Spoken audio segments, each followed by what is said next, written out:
नमस्कार. तर आज आपण महिलांसाठी उपयुक्त टिप्स पाहणार आहोत. चला तर व्हिडिओला सुरुवात करूया. महिलांसाठी किचन टिप्स. 1 कप पाण्यात तुळशीची 7-8 पाने उकळून ते पाणी गार करून रोज प्यावे. ह्यामुळे कंबरदुखी कमी होण्यास मदत होते. कडुलिंबाची पाने उकळून जिथे झुरळ असतील तिथे फवारणी करा. ही नैसर्गिक पद्धत झुरळांसाठी मुक्त होण्यास मदत करू शकते. हिरव्या मिरच्या कापल्यानंतर हाताला लिंबाचा रस चोळल्याने हाताची जळजळ होत नाही. चहात वेलची टाकल्यास पचनास चांगला फायदा होतो. खूप महत्त्वाची गोष्ट, जांभळात बी दही सोबत चूर्ण करून खाल्ल्यास कॅन्सर व मूतखड्याचा ला खूप लाभ होतो. रात्रीच्या जेवणात कधीही राजमा, दही व भात खाऊ नये. अंजीर आणि मध खाल्ल्याने खूप शक्ती येते. रोज खीरा काकडी खाल्ली तर ब्लड शुगर वाढत नाही. जेवणानंतर लवंग खाल्ली तर ॲसिडिटी कमी होते. खूप महत्त्वाची गोष्ट, लसूण कुटून त्यामध्ये थोडा लिंबूचा रस टाकून 1 चिमूटभर मीठ टाका व ते कोलगेट सोबत दातांना लावून दात घासा. दात पांढरे शुभ्र होऊन 3 दिवसात चमकायला लागतील. कोरफडच्या रसात हळद मिसळून चेहऱ्याला लावली तर चेहऱ्यावरील काळे डाग जाऊन चेहऱ्यावरील पिंपल्स दूर होतात. खूप महत्त्वाची गोष्ट, कधीही आंघोळ करण्याच्या आधी जेवण करू नका. त्यामुळे वार्धक्य लवकर येते. किडनी स्वस्थ ठेवायची असेल तर उपाशी पोटी कधी चहा पिऊ नका. लघवी केल्यानंतर लगेच पाणी पिऊ नका. त्यामुळे किडनी स्टोन होण्याची संभावना असते. सकाळी उठल्यावर तोंड धुण्याचे आधी 1 ग्लास कोमट पाणी जरूर प्या. खूप महत्त्वाची गोष्ट, मॅगी खाल्ल्याने स्मरणशक्ती कमजोर होते. गूळ खाल्ल्याने जोरात भूक लागते व पाचनशक्ती मजबूत होते. मिरचीच्या लोणच्यात थोडा हिंग टाकला तर लोणचे खूप दिवस पर्यंत खराब होत नाही. सफरचंद ज्यूस पिल्यास लिव्हर स्वस्थ व साफ होते. नाक वाहणे बंद, सर्दी खोकला गायब आले असे वापरा. डोकेदुखी अंगदुखी होऊन सर्दी खोकल्याचा त्रास वातावरणातील बदलामुळे हमखास होतो. डोळे ओढल्यासारखे जाणवतात. नाक सतत गळत राहते.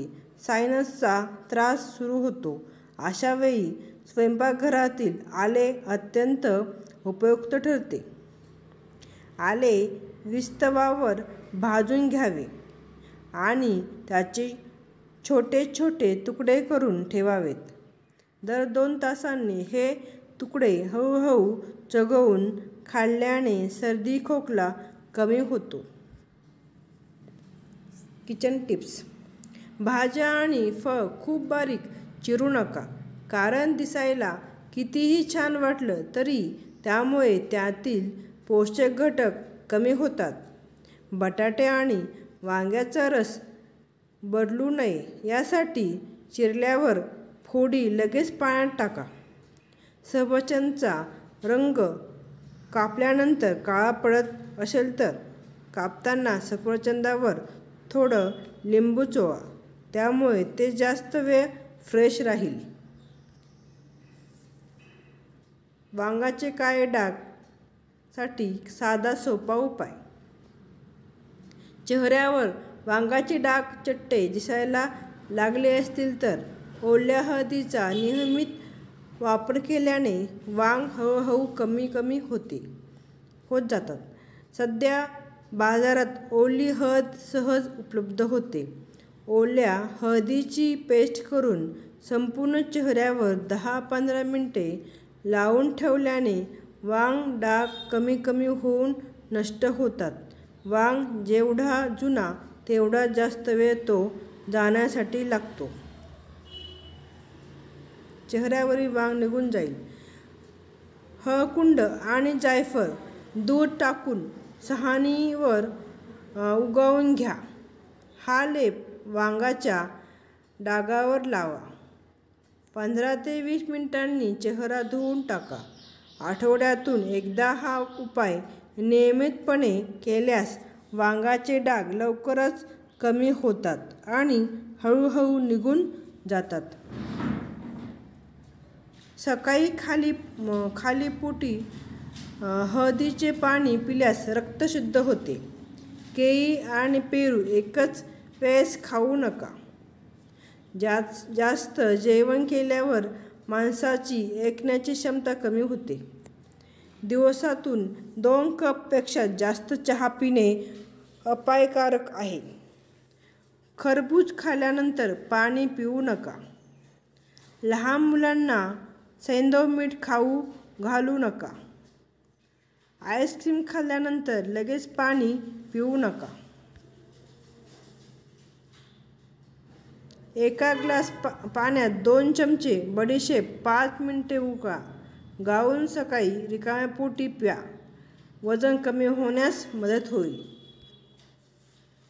केस गळती उपचार.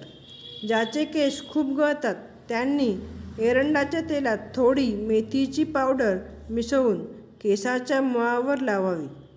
यामुळे केस मजबूत आणि काळे होतात.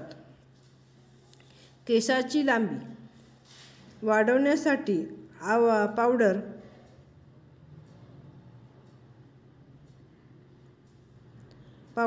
खोबरे तेलात मिसळून केस आणि केसाच्या मुळांना मसाज केल्याने केसाची लांबी दुपटीने वाढते.